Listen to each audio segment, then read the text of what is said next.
A mission to the moon, or maybe even Mars, just wrapped up near Tucson, Arizona. It's a simulated mission at the University of Arizona's Biosphere 2. Simulated means it's pretend. In this case, it's a training exercise imitating conditions of the job. As Craig Smith tells us now, the special facility is a new frontier for simulating sustained life off of our Earth. In a way, you're looking at life on the moon or life on Mars. This is a special module off on the edge of Biosphere 2, where U of A researchers just completed a 6-day mission to mimic life on one of those places.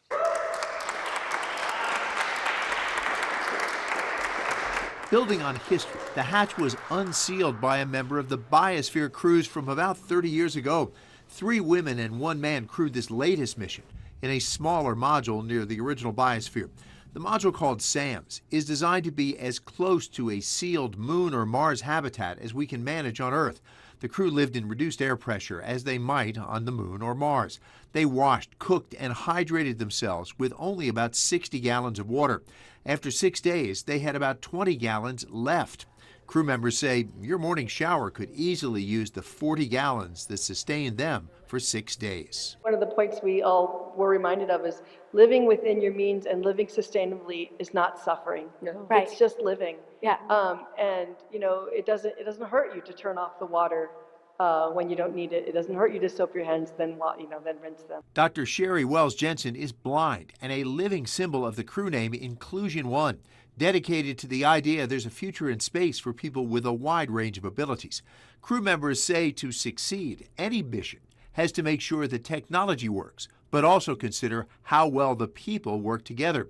Crew Commander Cassandra Kloss says you might compare the human factor to the isolation many of us lived in the depths of the pandemic, where stakes are higher, your air outside of the habitat is unbreathable, and your crew dynamics, whoever you are living with at the time, is center focus.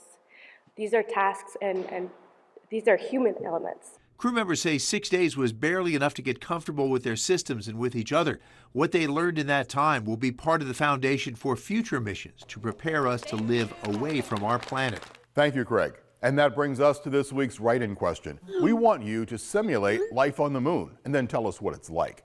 Jump over to our inbox form online to tell us how you picture life in space. And remember, you can also send a drawing with your description. I'd love to see some artwork.